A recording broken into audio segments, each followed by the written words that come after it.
아멘.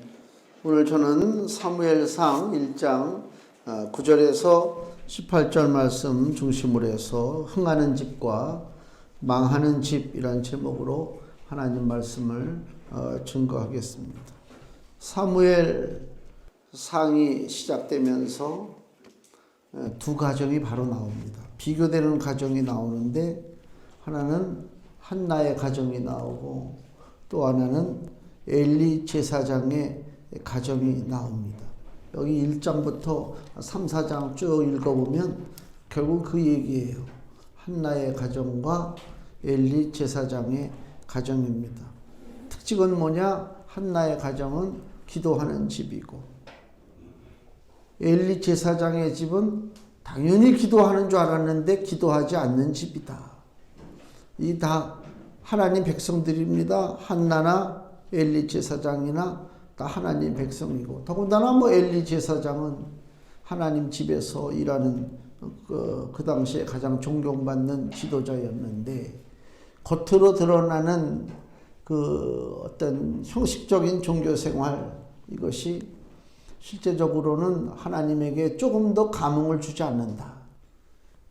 우리 인간은 형식적인 걸 되게 좋아해요.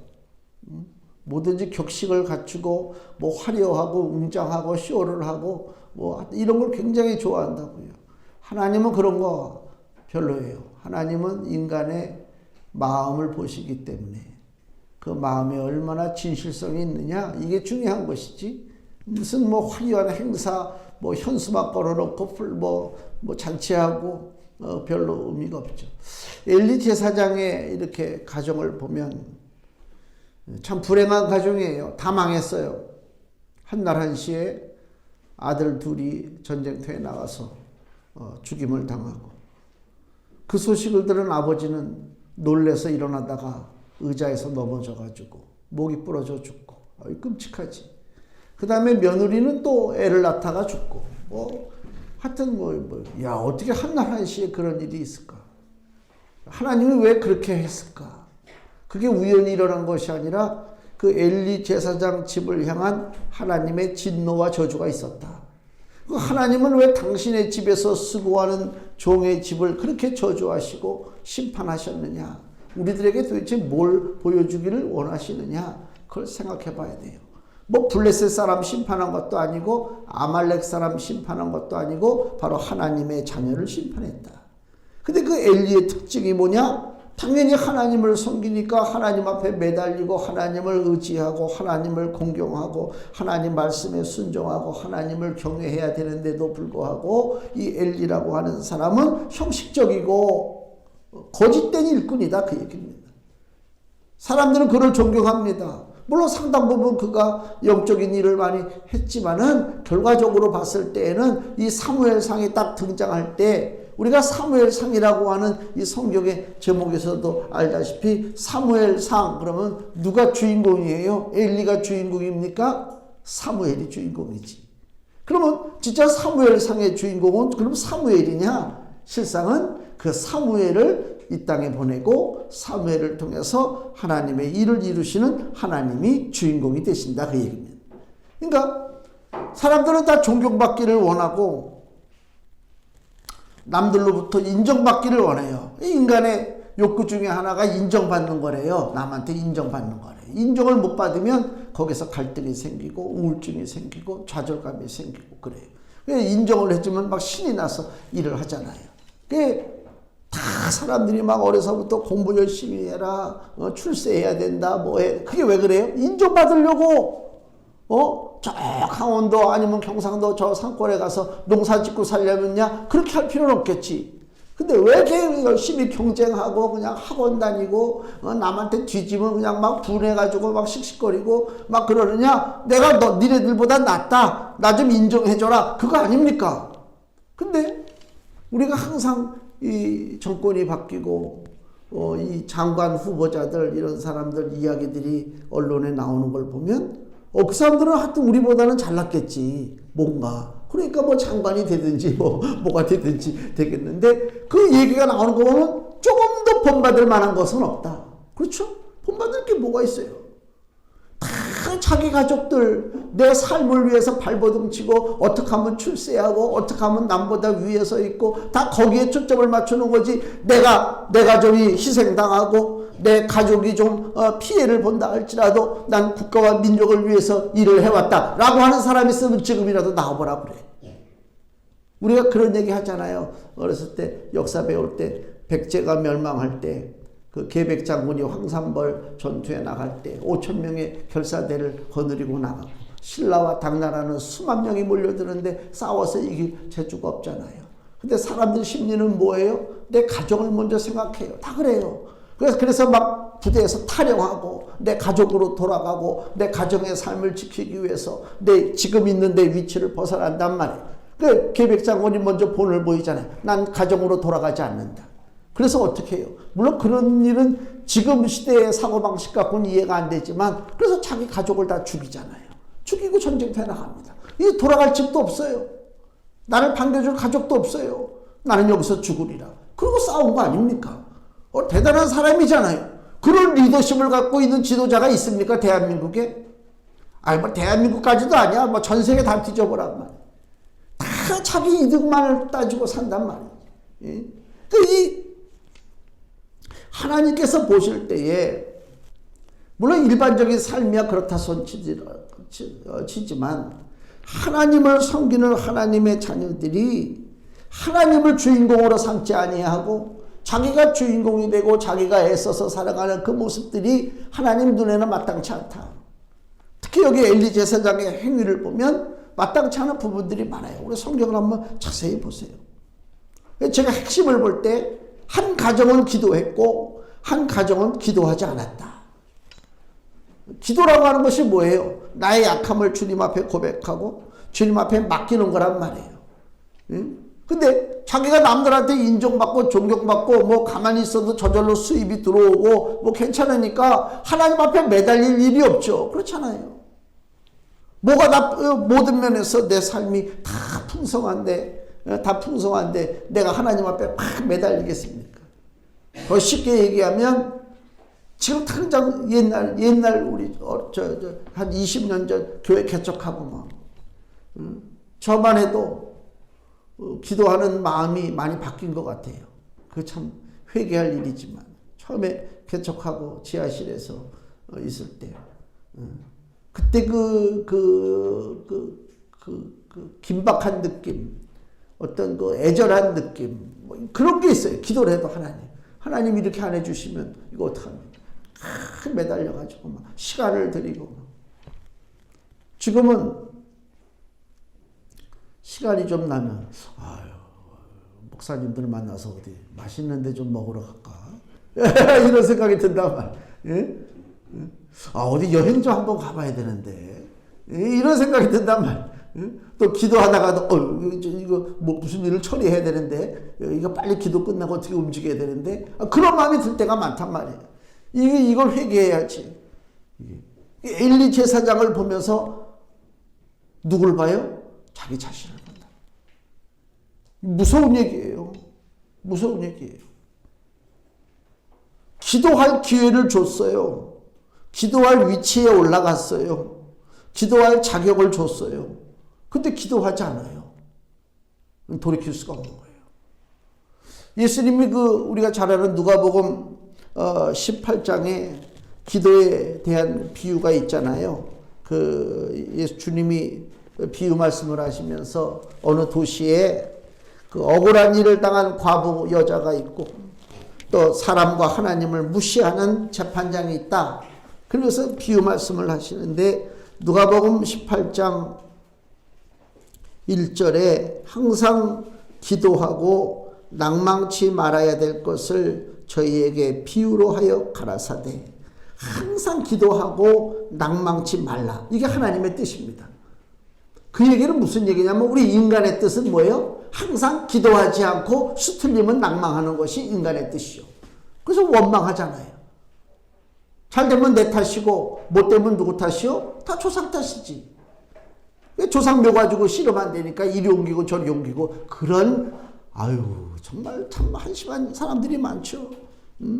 나에게 내 인생을 하나님이 내 몫을 줬어요. 누가 나 대신 살아줄 사람이 없다니까. 내 인생의 짐을 내가 짊어지고 나가야 되는데 우리가 지게를 지잖아요. 지게 이렇게 등에다 지고. 요새 지게를 구경할 수 없는데 나는 자연인이다 보면 나와요. 그래서 그게 다 틀리면 다 그 얘기 하대. 나는 자연인. 거기 보면 산에서 막 지게 지잖아요. 지게 질 때 나보다 좀 무거운, 내가 느끼기에 좀 과하다 싶으면 항상 손에 쥐는 게 뭐예요? 이 지팡이지. 기도가 지팡이 이상이라니까. 근데 미련하게 나는 뭐 힘 있어 탁 내던져버리고 갑니까? 내려가다가 굴러떨어져서 굴른단 말이에요. 사람이 그거 좀 알아야지. 여기 누가복음 18장에 이제 이 억울한 일을 당한 과부가 불의한 재판관에 와서 찾아와가지고 자기 그 속상한 얘기를 하잖아요. 억울한 얘기를. 나 이렇게 억울한 일을 당했습니다. 근데 재판관이 안 들어주지. 그렇잖아요. 뭐 힘도 없는 사람이 와가지고 뭐라고 떠들어대는데 들어줍니까? 저쪽 어디 저 강 건너 어느 시청에도 지금 날마다 데모하고 있다고 그래요. 시청 앞에서 이거 뭐 토지 보상 문제 어떻게 해달라고. 그래 많이 모여서 막 떠들수록 이거 안 들어줄 수도 없고 어떡하나. 그러게 지금 세상 아닙니까? 주님이 그걸 비유로 얘기하는 거예요. 똑같아요. 이 과부가 날마다 재판관한테 찾아가서 도와달라고 그런단 말이에요. 처음에는 안 들어주죠. 나중에는 어떻게 해요? 아이고 이거 안 들어줘가지고 내가 아주 귀찮아서 죽겠다. 내가 들어줘야 되겠다. 그러면서 여기 18장 7절에서 8절 말씀 보세요. 하물며 하나님께서 그 밤낮 부르짖는 택하신 자들의 원한을 풀어주지 아니하시겠느냐? 저희에게 오래 참으시겠느냐? 내가 너희에게 이르노니 속히 그 원한을 풀어주시리라. 구하면은 풀어주신다는, 들어주시고 응답해 주신다는 것입니다. 그러나 이 뒤가 중요해요. 인자가, 즉 예수께서 올 때에, 주님이 오실 때에 세상에서 믿음을 보겠느냐 이거예요. 항상 기도하고 낭망치 말라고 말씀하셨어요. 기도는 인생길을 우리가 지게를 지고 가는데 그런 인생길에 마치 지팡이와 같단 말이에요. 그 이상의 힘이죠. 바보가 아닌 이상은 그 지팡이를 던져버리면 안 되지. 근데 내가 인자가 다시 이 땅에 올 때에 세상에서 믿음을 보겠느냐? 믿음을 보겠느냐? 안타깝게도 많은 사람들이 기도의 일을 중단하고 자기가 생각할 때 옳다고 생각되는 것, 자기가 생각할 때 저것이 나에게 유익하다고 생각되는 것, 그 짧은 생각, 어리석은 생각으로 기도의 지팡이를 던져버리고 기도의 지팡이를 잡아야 할 솔에 세상 것을 잡으려고 애쓰는 일들이 너무나 많이 있다. 그게 안타까운 거예요. 그래서 내가 올 때 세상에서 뭘 보냐고요? 믿음을 보겠느냐? 지금 주시는 말씀이요. 교회처럼 기도 많이 하는 데가 어딨어. 우리 교회는 뭐 프로그램이 없는 교회지만 프로그램 많은 큰 교회 가보시면 뭐 스케줄 엄청나죠. 난 그래서 궁금해, 목사님. 저렇게 많은 스케줄, 저렇게 많은 기도회, 저렇게 많은 예배가 있고 막 여기저기 막 행사가 많은데 하나님 말씀을 어떻게 준비할까? 나는 그 한 편 준비하는데도 그냥 몇 날 며칠을 그냥 막 이리 굴렀다 저리 굴렀다가 아이고 아버지 이거 어떡합니까 하나님 이번 주는 어떤 말씀을 이러고 준비하는데 나는 미련한가? 다른 사람들은 막 재주가 좋아가지고 막 이리 뛰고 저리 뛰다가도 그냥 주일날 되면 설교가 쫙 앞에 펴져가지고 그냥 막 그 설교를 막 하고 그러는가? 난 지금도 이해가 안 돼요. 그 바쁜 스케줄들을 어떻게 다 소화하고 사는가? 언제 주님 앞에 무릎 꿇는가? 주님과 내가 마주할 시간이 있어야 될 거 아닙니까? 여기서 이 사람 만나고 저기서 저 사람 만나고 뭐 이리 가고 저리 가는데 언제 주의 음성을 듣습니까? 엘리 제사장 너무나 바빠요. 여기저기서 찾아오는 사람들이 많아요. 그래서 그 사람들에게 자기 딴에는 조언을 해준단 말이에요. 여기 한나가 와가지고 아들이 없어서 원통해가지고 막 기도를 하는데 차마 여자가 그 당시에 소리내서 기도하기가 뭐하니까 그냥 입안에서만 주물주물 입안에서만 기도했단 말이에요. 그 엘리 제사장이 보니까 저 여자가 왜 입에서 저렇게 뭘 쭈글쭈글거리나 저 술 취해가지고 저러는 거 아닌가? 야, 너 포도주 좀 끊어라. 하나님의 종이란 사람이 하나님의 집에 억울함을 당한 여자가 와서 입으로 기도하는데 그거를 기도라고 생각을 못할 정도로 그 영적인 것이 마비가 돼 있다. 그렇지 않습니까? 그리고 술 취한 사람이 하나님 전에 들어와 있겠어요? 근데 한나 보고 뭐라 그래? 너 지금 왜 술을 먹냐? 포도주 끊어라. 그러지 않습니까? 지금 엘리가. 그러고 나서 나중에 나는 마음이 속상한 여자라, 억울한 여자라, 내 기도한 겁니다 하나님 앞에. 그러니까 그때서 그래 네 기도한 것을 하나님이 들으시기를 원하노라. 그리고 뒤로 물러나잖아요. 엘리 같은 일들이 많단 말이에요. 나하고는 관계없단 말이에요. 하나님과 내가 직접 마주하고 하나님 앞에 내 심령을 고하고 하나님 앞에 답답함을 내가 호소하고 그런 일들이 있어야 되는데 그런 일이 없어요. 왜? 하나님 앞에 구하지 아니하여도 워낙 되는 일이 잘 되는 일이 많거든. 도와주는 손길들이 너무 많거든. 그러니까 진짜 하나님의 도움을 받아야 되는데도 불구하고 하나님의 도움이 필요 없다고 착각하고 사람의 도움과 남들이 이렇게 떠받드는 것 그거 하나 가지고 살다가 결국은 멸망당한다 그 얘기예요.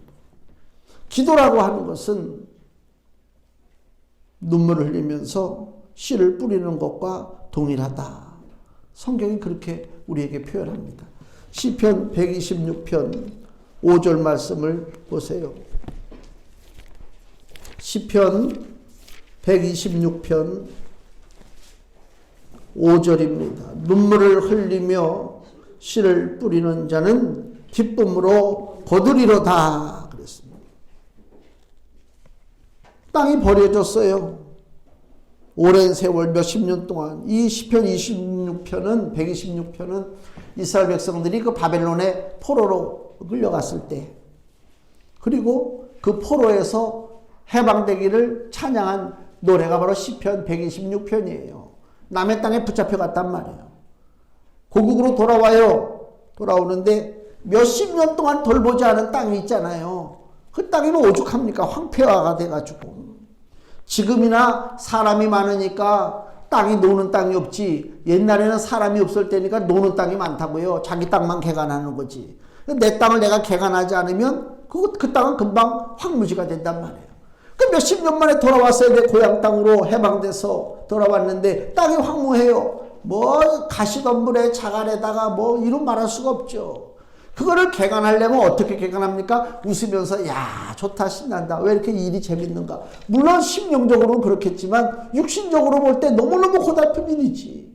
응? 하루 이틀 3일 그거 일한다고 금방 튀어나오는 것도 아니잖아요. 농사일이라는 게. 그걸 땅을 파고 물을 주고 돌을 걸러내고 가시덤불을 잘라내고 그 눈물을 흘리면서 수고하고 애쓰고 매달린단 말이에요.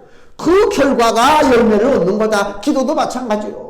그냥 와가지고 하나님 아버지 나 이렇게 해줄 줄로 믿습니다. 아 이거 돼야 되는데 그게 아니라니까. 내가 하나님 앞에 청구서 땅 내밀고 하나님 나 기도했으니까 이거 돼야 되지 않습니까? 그런 자격이 어디 있어 우리가. 하나님이 안 들어주셔도 그만이지. 아무런 자격이 없어요. 너무 우리가 뻔뻔해지고 있다니까. 물론 어린아이들처럼 어린이날이니까 우리 엄마 아빠가 최소한 장난감 하나는 사주겠지. 다 기대하거든. 저녁이 되도록 어린이날이 다 지나도록 장난감을 안 사주네. 그러면 그때는 이제 엄마 아빠한테 가서 뭐라고 얘기를 표현을 해야 될 거 아닙니까? 애들이 끝까지 참나 못 참지. 그래가지고 발로 다 툭툭 쳐가면서 장난감 왜 안 사주냐고. 그건 내가 이해가 돼. 애들이 그러는 거는. 하나님 앞에 우리는 그럴 자격은 없잖아요. 하나님 앞에 부르짖고 애쓰고 쓰고해야 된다.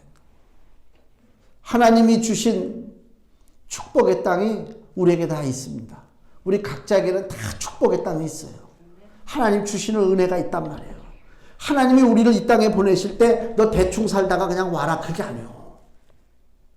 옛날에 그런 얘기 있었잖아요. 지금은 애들을 너무 안 낳지만 예전에는 애들을 많이 낳았어요. 그래서 초등학교 국민학교에 가면 한 반에 우리 저 1학년 2학년 때 보면 한 반에 100명이 넘었어요. 이야 한 반에 100명이. 그러니까 우리 반에 어떤 놈이 우리 반이고 그죠. 더군다나 옛날에 교실이 없어가지고 한 반에요.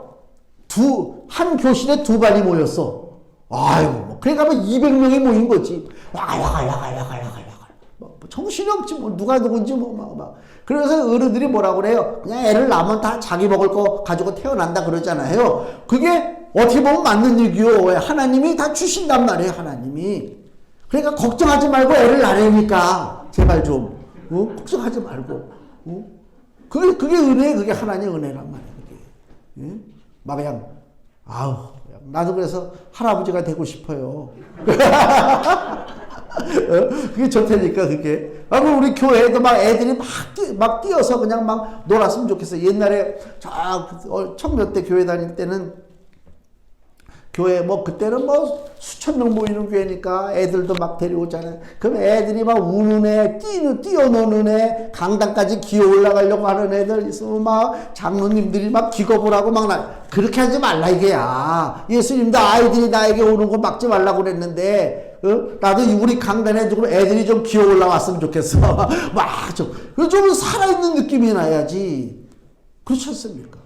그러니까, 다 각자에게 주어진 하나님의 축복의 땅이 있어요. 그걸 믿어야 된단 말이에요. 근심하면 안 된단 말이에요. 그 축복의 땅이 나에게 주어진 것을 믿고 내가 믿음으로 그 땅을 개경하고 믿음의 씨앗을 뿌리고 나가면 된다. 그러면 되는 거예요. 게으른 자를 보세요. 여기 잠언 24장 30절 잠언 24장 30절 내가 정왕에 게으른 자의 밭과 지혜 없는 자의 포도원을 지나며 본즉 가시덤불이 퍼졌으며 거친 풀이 지면에 덮였고 돌담이 무너졌기로. 누구의 밭이 이렇게 망했어요? 게으른 자의 밭이 이렇게 망했다, 무너졌다 이것입니다. 응? 그럼 게으른 자가 누구냐? 마태복음 13장을 보세요. 마태복음 13장 22절 게으른 자의 밭에 담이 무너지고 가시나무가 막 무성하잖아요. 자, 마태복음 13장 22절에 주님이 씨 뿌리는 비유를 하시면서 가시떨기에 뿌리웠다는 것은 이미 그 밭이 마음의 밭인데 마음의 밭이 가시로 가득 찼어요. 가시떨기에 뿌리웠다는 것은 말씀을 들으나 세상의 염려와 재리의 유혹에 말씀이 막혀 결실치 못하는 자요. 세상 염려와 재리 유혹이 뭐예요? 어떻게 하면 내가 세상적으로 성공할 것인가? 어떻게 하면 내가 더 많은 물질을 긁어모을 것인가? 거기에만 생각이 있단 말이에요.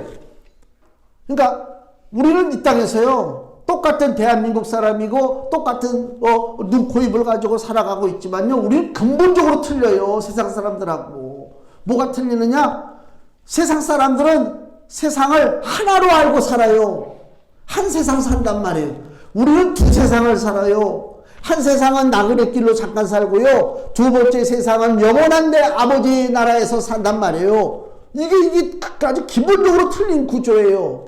근데 한 세상만 살고 죽는 사람들, 세상 사람들이라면요, 당연히 어떻게든 간에 이 땅에 살면서 막 끌어모으고 뭐하고 쓰고 그냥 육신의 정력을 위해서 살다가 심판받든지 죽든지 하겠지만 우리는 그게 아니잖아. 우리 그 다음에 삶을 봐야 될 거 아닙니까? 아이가 학교 다니는 애가 내일 모레가 시험인데 나는 시험이고 뭐고 필요 없다, 오늘이 끝이다 하고 실컷 논다. 저놈이 잠깐 돌았나 저거. 그거하고 똑같은 거 아닙니까? 응? 우리 그 다음에 삶이 있단 말입니다. 근데 잠깐만 세상의 염려와 재리의 유혹에 오직 세상적인 것에만 마음을 빼앗기고 산다면 마음밭에 이미 가시가 있다. 그것은 나는 영적으로 어떻다? 게을르다. 그 얘기입니다. 육신이 아무리 부지런하면 뭐합니까? 영적으로 부지런하지 않으면 소용없어요. 육신에 부지런하면요, 어느 정도는 재산을 모을 수 있어요. 전 내가 눈으로 봤어요. 우리 외갓집, 우리 외할아버지가 그렇게 부지런했대요. 새벽별을 보고 나가서 일을 하시고요. 그 다음에 밤에 달 뜰 때 들어오셨다고 그러지. 야, 그렇게 부지런. 그러니까 어떻게 돼요? 땅이 늘어나잖아. 야, 지금은 땅이 늘어나면은, 야, 건물 올려야 되겠다. 야, 이거 빌딩 올리고, 야, 뭐 가게. 옛날엔 땅이 늘어나면 농사거리가 많아지니까 힘들었대. 그래서 우리 어머니 막 그랬대잖아요. 땅 늘어나니까 막 싫어가지고 막 그랬대. 야, 참 배부른 얘기지. 그렇게 열심히 해가지고 그 좋은 땅 엄청나게, 그 땅이 지금 어디 갔는가. 그 생각을 내가 합니다. 육신이 부지런하면 어느 정도는 모아서 살 수 있습니다. 그러나 중요한 것은 하나님이 우리에게 원하시는 것은 육신의 부지런함도 물론 있어야 되겠지. 게을르게 살라 소리가 아니라 보다 중요한 것이 뭐냐? 영적인 부지런함이다. 하나님과의 나와의 관계가 올바르게 돼 있는가 지금. 내가 하나님이 인정하시는 그 축복의 길을 걸어가고 있는가 그걸 살펴서 봐야지. 내 육신의 생각으로 움직였다가는 큰일 난단 말입니다. 포로되었던 이스라엘 백성들이 고국으로 돌아오는데 시편 126편을 다시 보세요. 시편 126편 4절에 시편 126편 4절에 여호와여 우리의 포로를 남방 시내들 같이 돌리소서 그랬습니다. 이스라엘 포로로 끌려갔던 사람들을 고국으로 돌아오게 하는데 남쪽의 시냇물이 그죠? 넘치게 흐르는 것 같이 우리 끌려갔던 사람들을 그 시냇물처럼 우리에게 돌려보내소서 그랬단 말이에요. 응? 메마른 강에 물이 다시 넘쳐나듯이 하나님의 백성들이 다시 자기 자리로 자기 자리를 찾아서 그냥 넘치게 몰려온단 말이에요. 이 소망을 가져야 되는 거예요. 수많은 사람들이 세상에 묶여 있어요. 포로됐다니까요. 몸은 교회 나와 앉아 있는데 내 영혼이 묶여 있다니까요. 십수년을 예수의 이름을 부르고 살았는데 실상은 내가 세상에 묶여서 세상의 종로를 타고 살아가는 인생들이 너무나 많이 있다고요. 그게 안타까운 거예요. 그래서 하나님 앞에 기도하는 것입니다. 남방의 저 시냇물이 말랐던 시냇물이 넘쳐서 이리로 돌아오는 것처럼 세상에 흩어져 있던 하나님의 자녀들이 다시 하나님의 나라로 돌아오는 역사가 있게 해달라고 그게 기도하는 것입니다. 그 기도의 가장 큰 멋진 기도예요. 하나님 나 좀 어떻게 잘 먹고 잘 살게 해주세요. 물론 그것도 기도해야 되겠지만은 더 중요한 것이 뭐예요? 하나님의 나라가 왕성하기 위해서 기도한단 말이에요. 너희는 먼저 그의 나라와 그의 의를 구하라 그랬습니다. 남방 시냇물이 다시 일로 흘러넘치듯이 하나님이 이 땅에 주의 백성들로 가득가득 흘러넘치는 역사가 있게 해달라고 기도해야 된다 그 얘기입니다. 엘리 제사장의 가정을 볼까요? 다시 우리 사무엘상 본문으로 가서 여기는 이 가정은요 죄가 넘쳐나요. 은혜가 넘쳐나는 것이 아니라 2장을 보세요. 사무엘상 2장 12절 엘리의 아들들은 불량자라 여호와를 알지 아니하더라. 제사장의 아들인데 하나님을 섬긴다는 사람의 가장 그 당시에 존경받는 종교 지도자인데 그 아들들은 불량자래요. 여호와를 알지 않는데요. 하나님을 아예 외면한다 그 얘기입니다. 그 다음에 17절 보세요.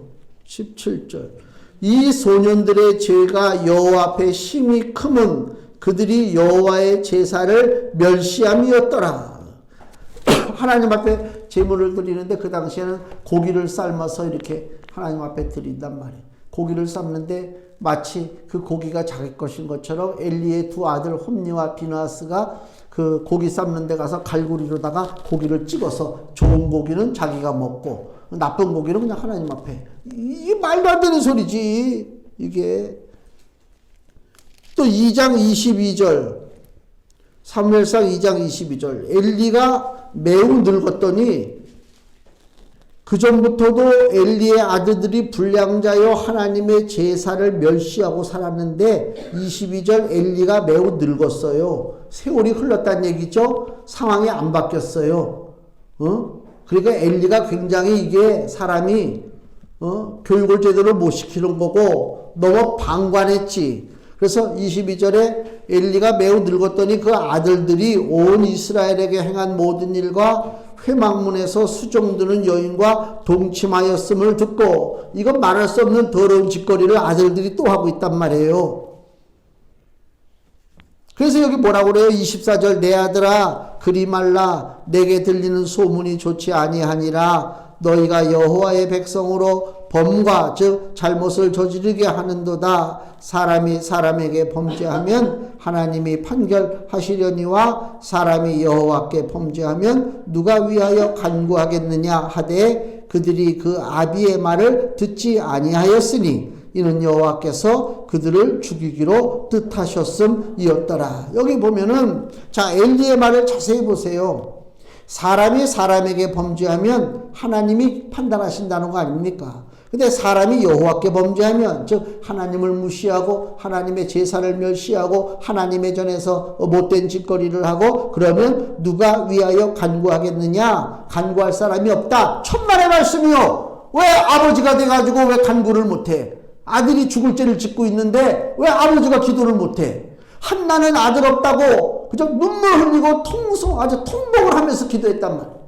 근데 엘리는 자기 아들이 지금 죽을 죄를 짓고 있는 걸 안다면 영적으로다가 그거 모르면 바보지. 하나님을 멸시했는데 야 네가 하나님 앞에 죄를 지면 누가 널 위해서 기도하겠느냐? 아니 남 얘기하고 앉아있네.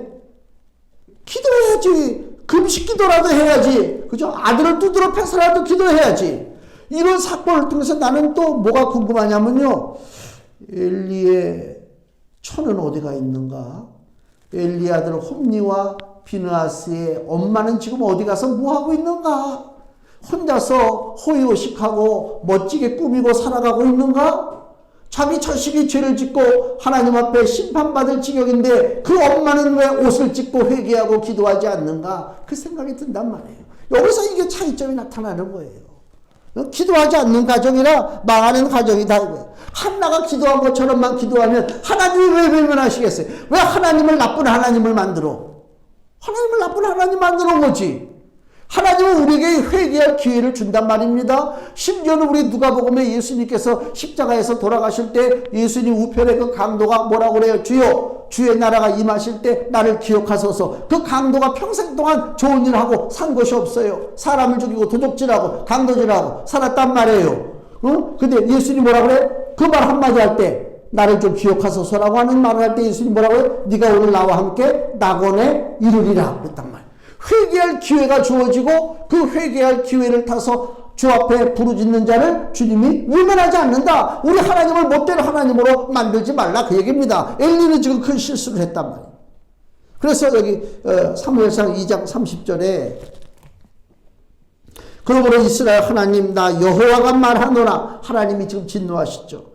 내가 전에 네 집과 네 조상의 집이 내 앞에 영영히 행하리라 하였으나 이제 나 여호와가 말하노니 결단코 그렇게 아니하리라. 나를 존중히 여기는 자를 내가 존중히 여기고 나를 멸시하는 자를 내가 경멸히 여기리라. 하나님 선포하셨어요. 나를 존중히 여기는 자를 나도 존중하게 여겨. 근데 나를 멸시해? 그건 내가 심판하겠다. 하나님을 존중히 여겨라. 하나님 앞에 무릎 꿇으라 그 얘기입니다. 하나님을 경외해야 돼요. 하나님을 두려워하는 법을 배워야 된단 말입니다.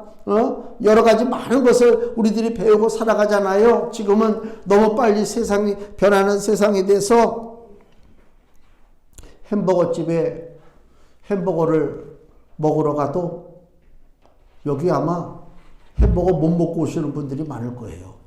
돈 있다고 햄버거 먹는 세상이 아니에요. 햄버거집에 딱 들어가면요. 거기 그 키오스크라고 하는 큰 주문판이 있어요. 거기서 햄버거 딱 음료 이게 다 눌러야 돼요. 그 다음에 결제. 이거 뭐. 근데 이게 쉽지가 않아요. 이게 쉽지가 않은 때니까 배워야 할 것이 너무나 많아요. 배워야 할 것이 많단 말이에요. 뭐 이것저것 그 다음에 요새 하여튼 무슨 용어 같은 거 있잖아요. 나 텔레비전에서 광고를 해도 저걸 사라는 얘기야. 저 뭘 사는 거지? 무슨 물건이야? 나 그런 광고가 너무 많아요. 괜히 그 여자애가 나와가지고 막 씩씩하고 막 그래. 그리고 저게 무슨 물건이야? 모르겠어, 나는. 이해가 안 돼. 옛날처럼 우리처럼 딱 와가지고 샘표, 이게 샘표라고 그러면 안 되죠. 야, 이거 간장, 무슨 설탕, 옛날에 백설 무슨 해가지고 영화관에 가면은 설탕이 소르륵 쏟아져. 설탕이, 하얀 설탕이 착 쌓여. 아, 설탕 사는 얘기구나. 금방 알아듣지. 지금은 그렇게 선전을 안 한다니까. 배워야 될 것이 너무나 많아요. 가장 배워야 될 것이 뭐냐? 잠언 14장. 잠언 14장을 보세요. 잠언 14장 26절. 잠언 14장 26절에서 27절 구약성경 925페이지 여호와를 경외하는 자에게는 견고한 의뢰가 있나니 그 자녀들에게 피난처가 있으리라. 여호와를 경외하는 것은 생명의 샘이라 사망의 그물에서 벗어나게 하느니라. 아멘. 하나님을 경외하는 법을 가르쳐야 돼요. 하나님을 두려워해야 돼요. 그래야 그 인생이 살아요. 그 인생이 풍요로워져요. 하나님을 경외하는 것이 있어야 내 인생의 감독자가 하나님 되심을 알고 그 하나님 앞에 내가 기도할 수 있는 거란 말입니다. 하나님을 두려워함이 없고 경외함이 없으면 하나님 앞에 기도할 필요가 없죠. 시편 14편 1절에 어리석은 자는 그 마음에 이르기를 하나님이 없다 하도다. 저희는 부패하고 소행이 가증하여 선을 행하는 자가 없도다. 어리석은 자는 하나님이 계신 걸 몰라요. 하나님이 계신 걸 모르기 때문에 하나님을 경외함이 없고 하나님을 경외함이 없기 때문에 당연히 그 하나님 앞에 기도할 필요도 없다 그 얘기입니다. 반대로 거꾸로 얘기해서 우리가 기도하지 않는다면 하나님은 어떻게 생각하신다고요? 네가 나를 경외하지 않는구나 이렇게 생각하신단 말이에요. 그렇잖아요. 만약에 우리가 어떤 길을 가요. 조그만 아이하고 길을 가는데 처음 가보는 길이에요. 아이 보고 야 네가 길을 좀 찾아봐. 근데 아이가 나 길 몰라요. 아빠가 좀 찾아주세요. 아빠를 의지합니다. 그래? 그럼 내가 책임지지. 그럼 아빠가 길을 인도할 거 아닙니까? 근데 아이가 시건방져가지고 이건 내가 찾아갈 수 있어. 혼자서 막 이리 뛰고 저리 뛰다가 길도 잃어버리고 위험성도 있고 인생의 길을 어떻게 할 것이냐. 내가 경외하는 그 하나님 앞에 내 인생길을 맡기고 나가야 된다는 것입니다. 그 경외함을 알 때에 우리 금주의 말씀 보세요. 마태복음 6장 6절 하나님을 경외함을 알 때에 하나님이 무소부재하시다. 안 계신 것이 없다는 것을 알고 그 하나님 앞에 기도합니다. 마태복음 6장 6절 말씀 같이 읽겠습니다.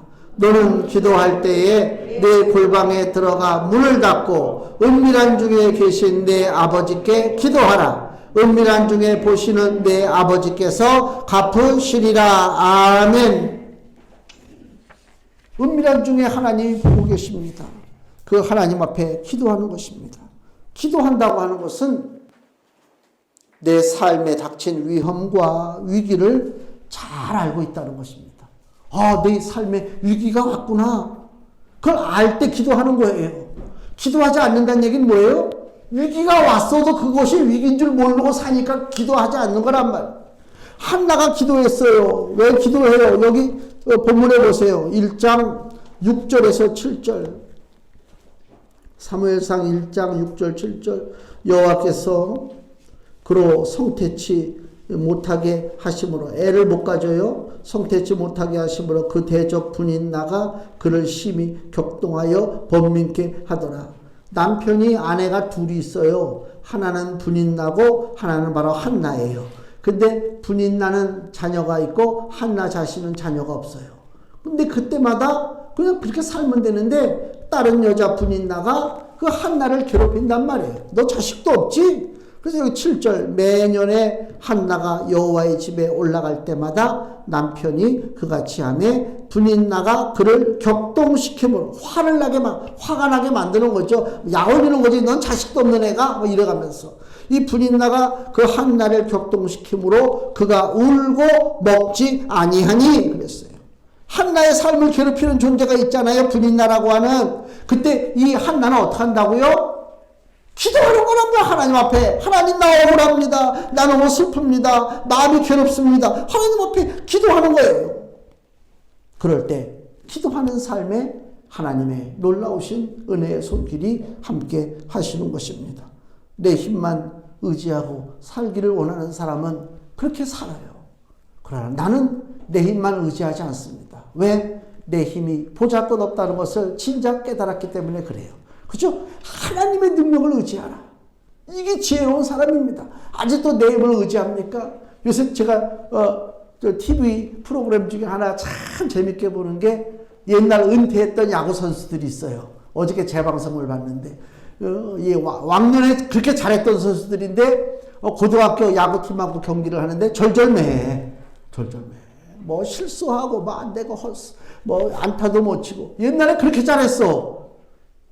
내 능력은요 그렇게 되는 거예요. 사람 능력은 다 소용없어요. 옛날에 잘했는데 지금은 내 능력은 보잘것 없습니다. 하나님 앞에 난 기도하고 살기 원합니다. 성도들의 가정이 한나의 가정이 되기를 원합니다. 그래서 하나님 앞에 기도하고 흥하는 가정. 우리 애들 코 풀 때도 옛날에 어떻게 풀라고 그랬다고요? 흥하라 그래. 코를 흥해. 그럼 집안이 일어나니까 흥해. 코를 흥하고 푼다고 흥하는 것이 아니라 하나님 앞에 기도하고 맡기고 나가면 하나님이 우리들의 삶을 흥하게 해 주실 줄로 믿습니다. 기도하겠습니다.